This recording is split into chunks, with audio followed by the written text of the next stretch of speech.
Right? So ভালো ইউনিভার্সিটিতে পড়াটা ওয়াজ আ প্রক্সি টু নো যে ও কতটা স্কিল্ড। বিকজ একটা স্টুডেন্টকে ভালো ইউনিভার্সিটি থেকে লাইক 10 স্টুডেন্টস যা ইউনিভার্সিটিতে পড়ে না ভার্সেস 10 স্টুডেন্ট যে ইউনিভার্সিটিতে পড়ে, ইউনিভার্সিটিতে পড়া স্টুডেন্টদের থেকে নিলে ভালো স্টুডেন্ট পিক করার প্রবাবিলিটি বাড়তো, দ্যাটস ওয়াই। এখন যখন আমি একটু বড় এমপ্লয়ার হয়ে গেছি, যখন আমি ফুল টাইমার বেশি হায়ার করি, এখনও আমার হায়ারিং প্রসেসের থ্রুতে যেই মানুষগুলো আসে তারা সবাই আন্ডারগ্র্যাড পাস করা।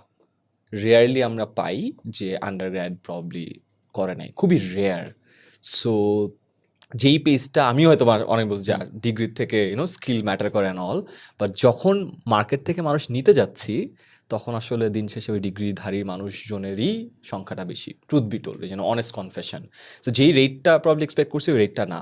আর আমি বলছিলাম যে কখন ডিভ্যালুড হবে, যখন তুমি দেখবা যে মোর অ্যান্ড মোর পিপল যারা ডিগ্রি নাই তারা ভালো করতেছে, তখনই ডিগ্রি ডিভ্যালুড হবে। তৌফিক নর্থ সাউথে পড়ে, হ্যাঁ তৌফিক সিএসিতে পড়ে, হ্যাঁ এবং তৌফিক ভিডিও সিনেমাটোগ্রাফার হাবিজাবি করে বেশ টাকা পয়সা আয় করে। হ্যাঁ, আমাদের কিন্তু বলা উচিত তৌফিক একটা রিয়েল মানুষ এবং তৌফিক একটা রিয়েল মানুষ যে ক্যামেরার পিছনে আছে।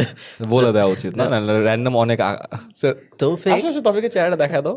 হ্যালো, হ্যাঁ তুমি একটা সো তৌফিকের প্রবলেম হইলো, তবে তো অনেক প্রবলেম, অনেক প্রবলেম ওর জীবনে, বাট একটা মেজর প্রবলেম হলো ওর ওর কালকে পরীক্ষা আছে, ফাইনাল সেমিস্টার ফাইনাল। এখনও এখানে ক্যামেরা বসে বসে পডকাস্ট রেকর্ড করতেছে।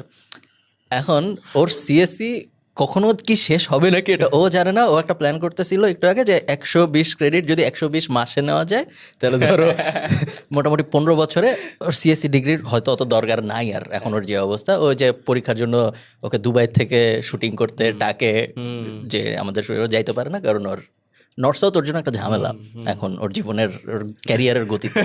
নর্থ সাউথ না থাকলে ওর জন্য অনেক ভালো হতো। তৌফিক আমাকে একটু আগে জিজ্ঞেস করতেছিল যে আমি কি অন্য কোনো ইউনিভার্সিটিতে জয়েন করবো নাকি নর্থ সাউথ বাদ দিয়ে, যেখানে এত পড়াশোনা লাগবে না, অথবা ইজিয়েস্ট অপশন তো প্রবলি উড বি যে ডু বিবিএ, যেহেতু সিএসসিতে তো অন্য কোনো ইউনিভার্সিটি জয়েন করবো নাকি।